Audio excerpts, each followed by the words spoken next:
Olá, gente querida, tudo bem com vocês? Então, estamos aqui, né, para dar sequência no nosso estudo da semana passada, do capítulo 5º do nosso livro, A Sublime Oração de Francisco de Assis. Então, a gente viu aqueles primeiros aspectos a respeito, né, do que significa, na visão do autor, a questão da discórdia e da união que é colocada na oração.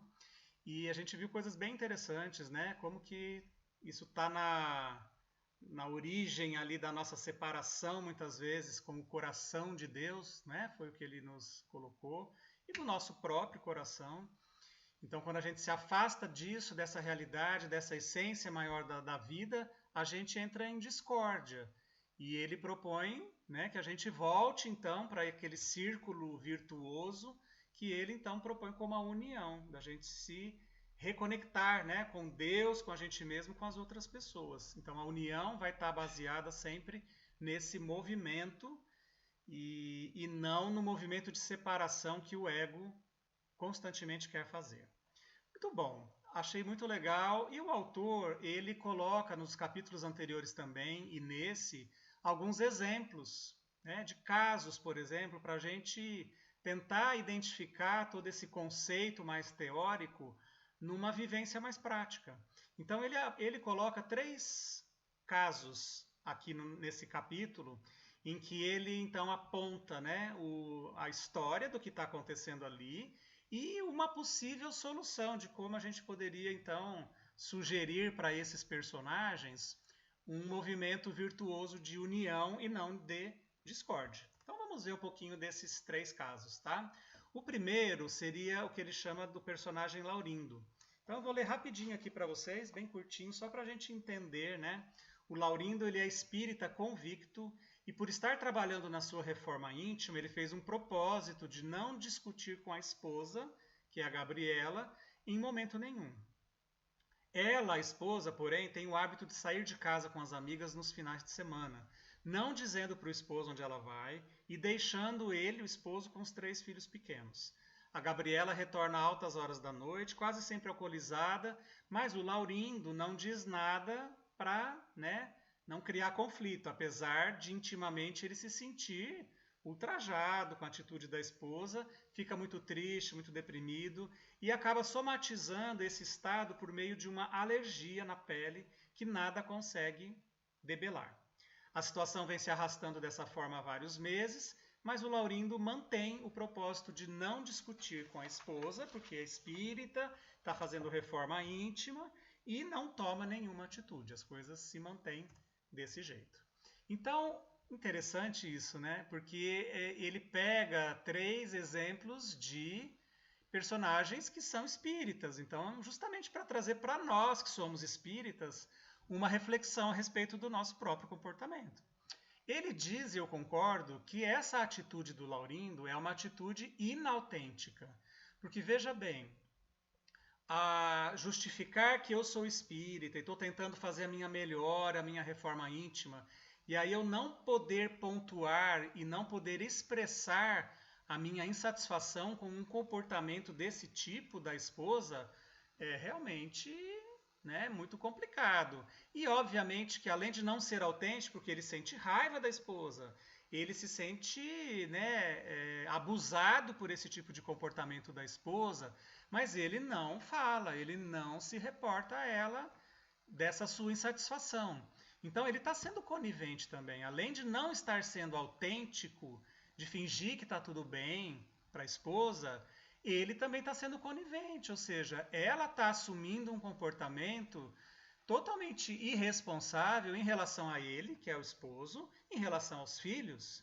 Então, quando ele não manifesta a sua discordância, vamos dizer assim, em relação a esse tipo de comportamento, ele está sendo conivente. E eu acho que o autor tocou aí, meus amigos, num ponto extremamente chave para nós espíritas, todos nós, fazermos as nossas avaliações a respeito realmente desse processo, desse movimento chamado reforma íntima. Então, a reforma íntima ela é um movimento, ela é um processo, nunca é um ato isolado, uma decisão única de um momento único na vida, mas é um caminho, né? Ninguém vai fazer reforma íntima de um dia para o outro. é de uma vida inteira, ou de muitas vidas ainda, a gente poderia afirmar. Então, infelizmente, eu acho que a gente tem muitos equívocos de interpretação do que é a reforma íntima em si e de como a gente faz isso na prática. Então, vamos ver um pouquinho, né? O próprio autor ele nos coloca, o Alírio, de que reforma íntima não é repressão dos sentimentos egóicos. Então, se eu tenho um movimento egóico de discordância, de separação, não é negando esses sentimentos ou esses desejos ou essa vontade ou esse comportamento que ainda existe dentro de mim que eu vou me tornar um indivíduo espiritualizado, um indivíduo, sabe, que já conseguiu domar todas as suas más tendências, né? Como está lá no Evangelho segundo o Espiritismo, vocês lembram? Né? Reconhece-se o verdadeiro espírita pelos esforços que ele faz em domar as suas más inclinações, as suas más tendências. Então, como que a gente consegue de verdade uma reforma íntima? Transmutando os sentimentos egóicos, né, por meio do quê? De processos. Autoconhecimento, com certeza. Autodomínio, que é você conseguir, então, saber até que ponto você pode chegar, até que ponto você se controla na manifestação do seu comportamento e, obviamente, através da autotransformação. Então, a gente tem que querer transformar aquilo que a gente identifica de não positivo dentro de nós. Não é reprimir, não é fingir que não existe, não é pôr debaixo do tapete como se nada tivesse acontecendo e a gente fingir que está tudo bem, que está tudo em paz. Olha como eu, né, consigo, né, superar todos esses desafios sem brigar com a esposa, com quem quer que fosse, às custas, então, de um processo que vai me prejudicar, obviamente. Não está acontecendo um processo de reforma íntima, eu não estou mudando a minha insatisfação, a minha raiva, o meu desejo de falar poucas e boas para essa esposa. Não, eu estou fingindo que a raiva não existe, mas eu não estou trabalhando essa raiva, eu não estou identificando, eu não estou transformando esse tipo de comportamento. Percebem a diferença? Então, o movimento do Laurindo, na verdade, ele acaba sendo de profunda discordância, né? Já que ele tenta a todo custo evitar o conflito, evitar a briga, evitar partir para uma discussão mais acalorada, né? Evitando aquilo que a gente poderia chamar de discórdia num primeiro momento, mas na verdade o que está acontecendo é exatamente o oposto. A partir do momento em que ele evita a conversa, a discussão, impor as coisas as claras para ele mesmo e para a esposa, ele mantém, ele sustenta a discórdia. Né? E olha que coisa interessante, né? Se fosse só isso, poderíamos dizer assim, ah, então tá bom, né? Nem tem tanto prejuízo assim, mas olha o que acaba acontecendo. Isso é uma verdade verdadeira, eu diria, tá? Para não gerar essa discórdia evidente, para não entrar em atrito, conflito, briga, ele acaba o quê? Reprimindo essa fala, esse desejo de confrontar a esposa, e ele acaba introjetando essas emoções, ele acaba engolindo. Né? É como se assim, engolir o sapo. Só que energeticamente isso tem uma consequência, vocês concordam? Porque se eu tenho uma energia cujo movimento teria que ser para fora, para manifestar para fora a minha não conformidade, e eu simplesmente engulo e jogo isso para dentro, isso vai para algum lugar. Isso vai explodir em algum lugar. Se não é lá fora, vai explodir para dentro. E o que estava acontecendo com o Laurindo? Uma manifestação de alergia de pele, não é? Que ele fala, que nada conseguia debelar. Então a gente tem aí as famosas somatizações. Esse é o mecanismo de somatizar. Né? Algo que eu não consigo expressar adequadamente, com equilíbrio, com verdade, através de um processo de colocar às claras. Não estou dizendo que ele teria que ficar brigando continuamente com a esposa, porque esse é um outro caso, né? É o segundo caso aqui. Mas saber lidar adequadamente com esse tipo de emoção que está presente na vida dele. Porque senão nunca vai transformar, nunca vai modificar, nunca vai melhorar. Vai sempre jogar debaixo do tapete, vai sempre engolir e isso vai explodir realmente por dentro. Tá? Então, muitas enfermidades físicas e até emocionais acabam sendo processos de somatização das emoções que não são bem conduzidas, que não são bem digeridas, que não são bem trabalhadas por parte do ser humano. E a gente, então, acaba gerando esses processos. Tá? Portanto, a verdadeira reforma íntima, olha que bacana, gostei desse conceito também do nosso autor, é um processo de desenvolvimento de virtudes e não de repressão de sentimentos egóicos. Então, a gente não pode imaginar que a gente está progredindo espiritualmente se a gente consegue só reprimir uma emoção fingindo que ela não existe, né? Jogando ela para dentro, para algum lugar, para que ninguém veja, para que a gente mesmo não veja. Reforma íntima é você ter consciência de quem você é, do que você sente, por que você sente e como você pode trabalhar com essa emoção de uma forma mais equilibrada na manifestação disso em relação a você mesmo e nos seus relacionamentos. Então, bacana, importante a gente refletir sobre isso, né? Quando Francisco de Assis, então, dizia que a gente, né, não deveria entrar no movimento da discórdia, mas sim da união, isso não significa fingir que a gente é algo que nós não somos ainda. Reforma íntima é um processo de conquista, é um processo de autoconhecimento, autodomínio e autotransformação. Então, muito importante a gente fazer essa reflexão, meus amigos. Esse exemplo, né, que está aqui no nosso capítulo é extremamente valioso para todos nós. Como será que nós estamos fazendo esse nosso processo de reforma íntima? Será que a gente também está jogando debaixo do tapete? Será que também a gente está engolindo ali tantos sapos em nome da paz, em nome do bem-estar, em nome, né, de uma espiritualização que a gente deseja, mas que não é esse o caminho? Não é fingir que nós já somos espiritualizados que isso vai dar certo. A gente precisa transformar e desenvolver virtudes para sermos pessoas mais espiritualizadas. Então, se eu tenho muita discórdia, eu tenho que cultivar a união. Eu tenho que desenvolver a união, mas não fingindo que a discórdia não existe. Tá? À medida em que eu entendo o motivo das minhas discórdias e eu consigo, então, transformar isso em união, esse é o caminho. Esse é o processo de crescimento espiritual, de reforma íntima, de espiritualização. Ok?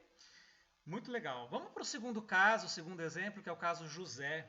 Eu achei interessante porque ele deu 3 exemplos masculinos, né?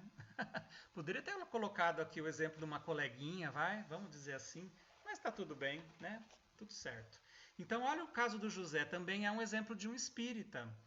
O José é espírita atuante há muitos anos. Ele é casado com a Clarinda há 4 anos e tem 2 filhos. Um menino de 3 e uma menina de 2 anos.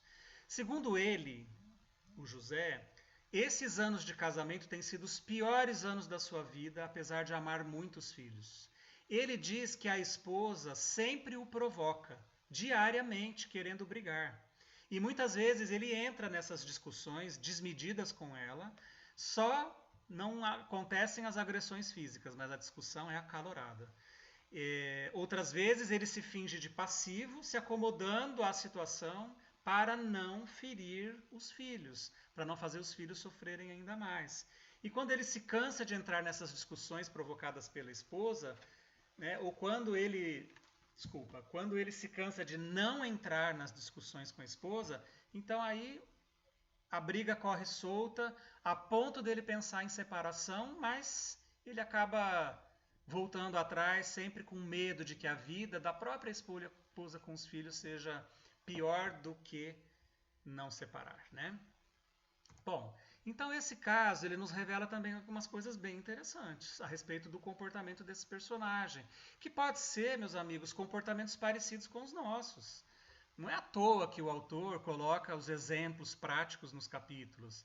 Ele quer que a gente, quem sabe, se identifique em algum aspecto com algum tipo de comportamento assim, né? Então, obviamente, olha, o que acontece no caso José? Ele coloca a culpa sempre na esposa. Então, olha que interessante, ele é espírita, convicto, e ele briga muito com a esposa porque é a esposa que provoca, porque é a esposa que puxa a briga, tá? A culpa é dela, sempre.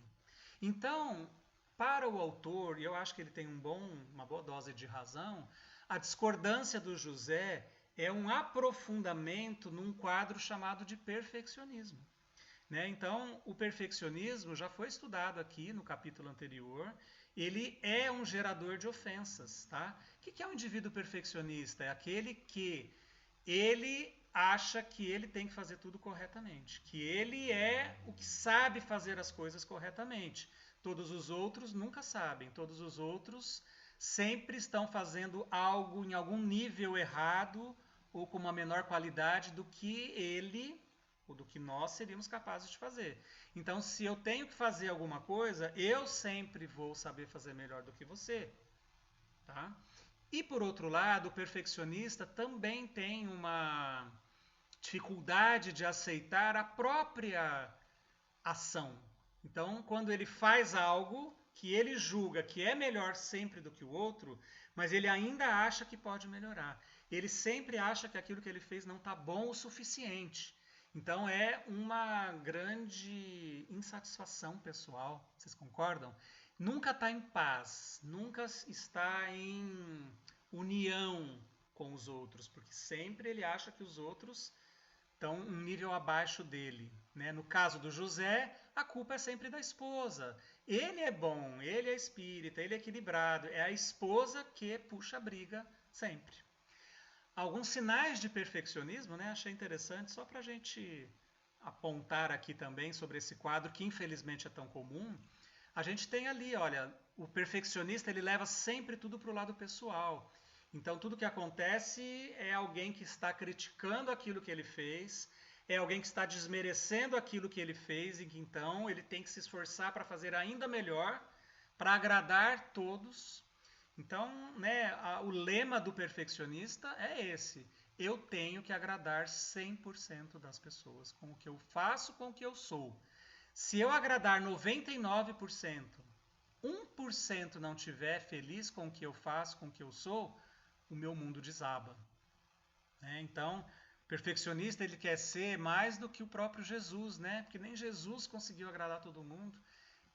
Quem dirá nós tão mais extremamente imperfeitos do que o mestre, tá?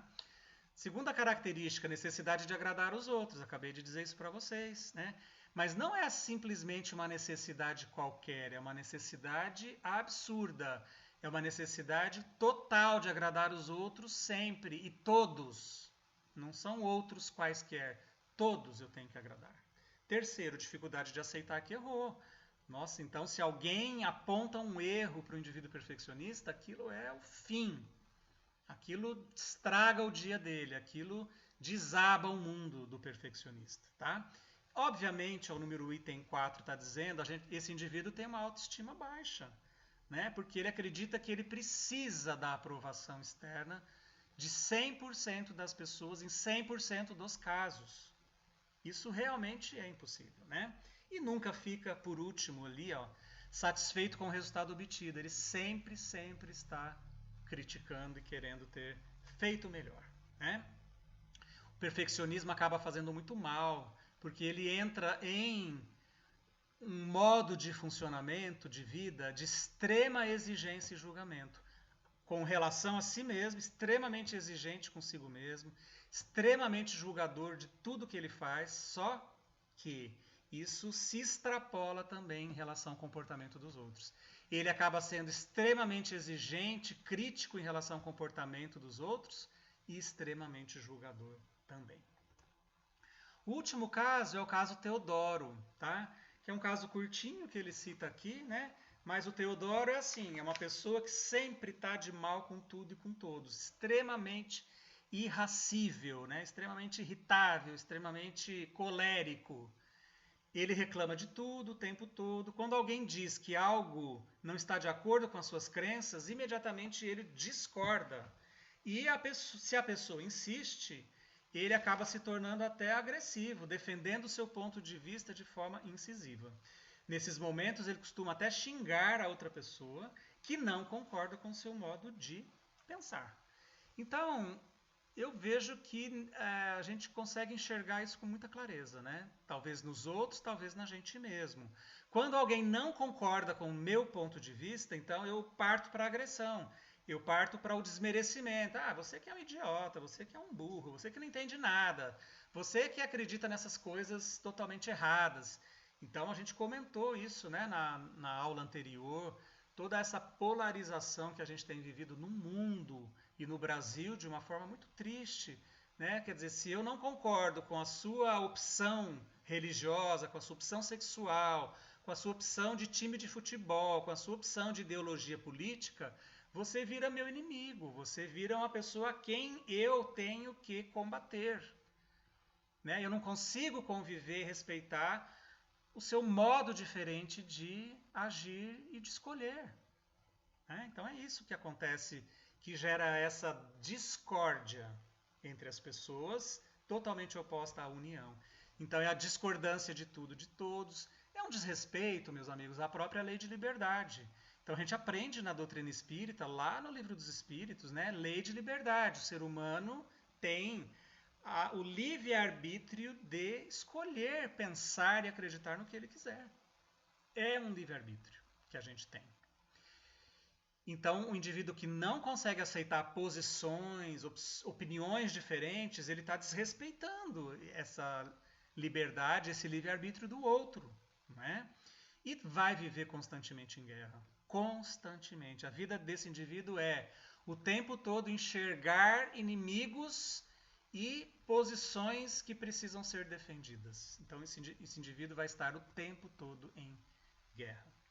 Quais seriam as dicas que o autor oferece para esses três casos, para a gente finalizar?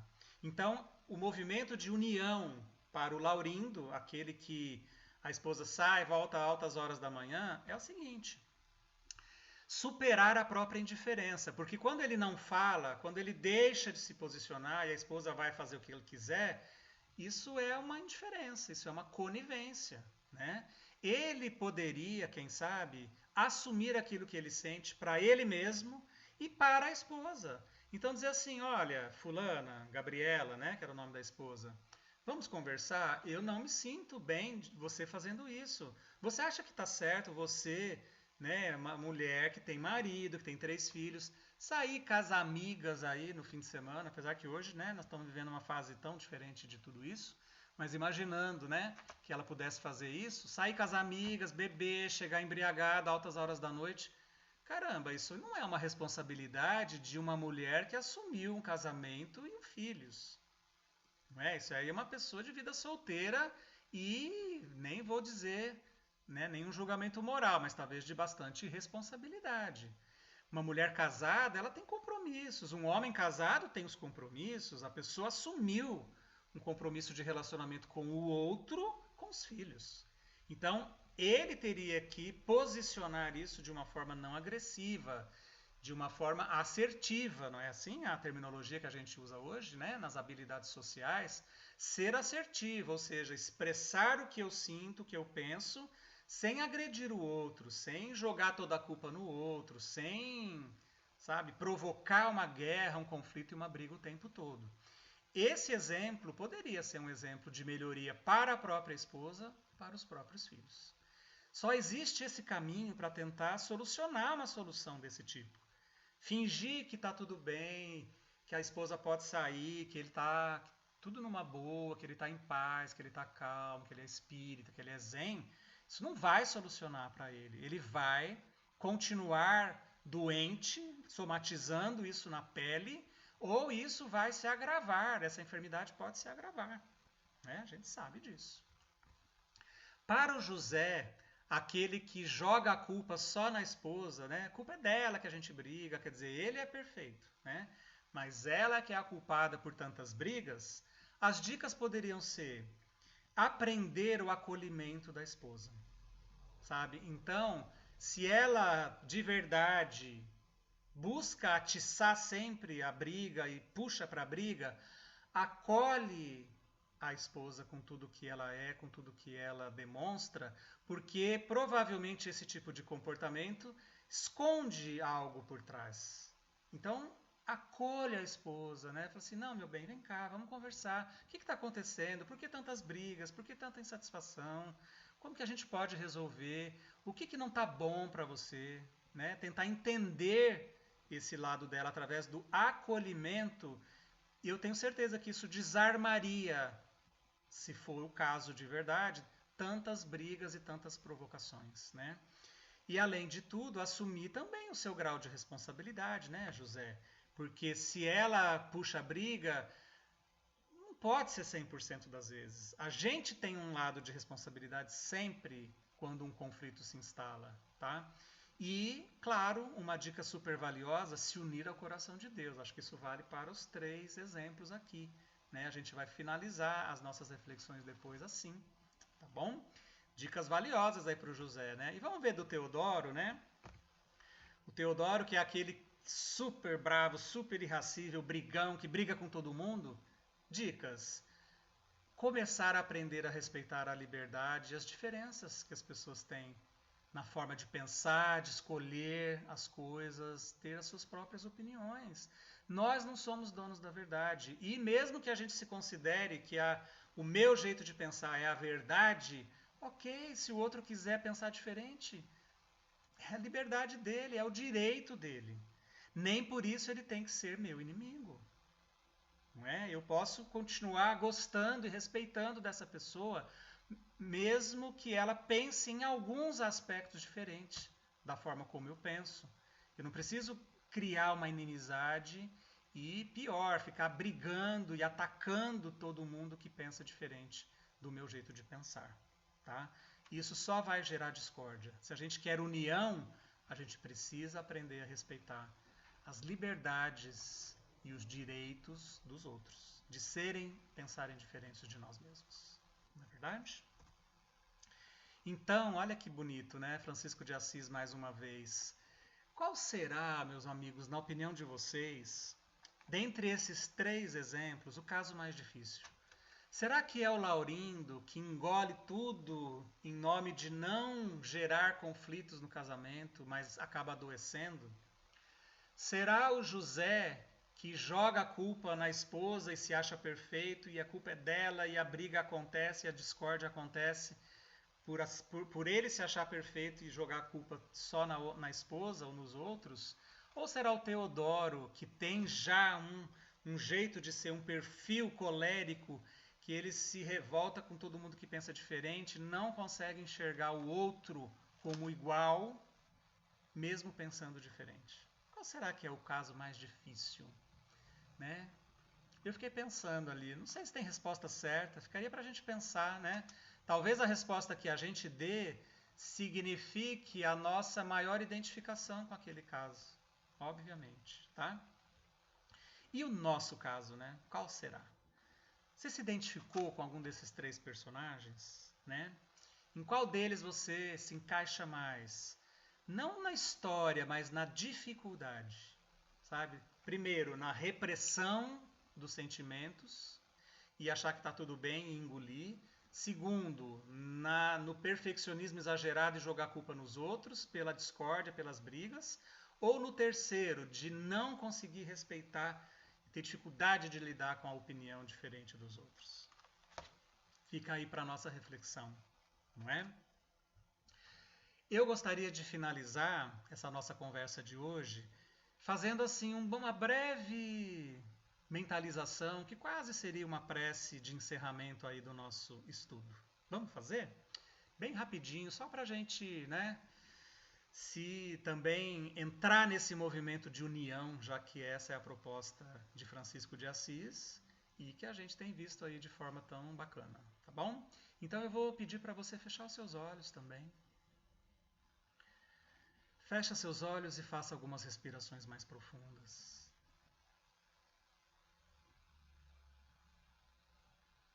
Que todas as nossas reflexões de hoje possam nos trazer elementos para a gente refletir a respeito de nós mesmos e do nosso comportamento. Como nós temos gerado discórdia na nossa vida, nos nossos relacionamentos, no nosso ambiente de trabalho, com as nossas amizades? Será que temos conseguido enxergar aquilo que precisa ser transformado nesse aspecto na nossa vida, meus amigos? Como será que nós podemos buscar mais união também em todos esses pontos de convivência? No trabalho, na família, nos relacionamentos amorosos, com os amigos. Nesse momento, então, eleve mais uma vez o seu pensamento ao Mestre Jesus. Nós já pedimos desde o início do nosso estudo para que a gente também possa ser instrumento da paz. E que na noite de hoje, nesse estudo de hoje que estamos completando, possamos então levar mais união onde houver discórdia, em todos os nossos relacionamentos. E que também possamos praticar como o autor nos faz refletir a nossa comunhão com o coração de Deus. Estarmos conectados com o amor do Pai, Criador de todas as coisas. Que possamos sentir essa proximidade, essa comunhão com o nosso Pai, com o amor incondicional de Deus. E que isso alimente as nossas almas, reconforte o nosso coração e nos traga a fé e a força para realizarmos o nosso processo de transformação íntima.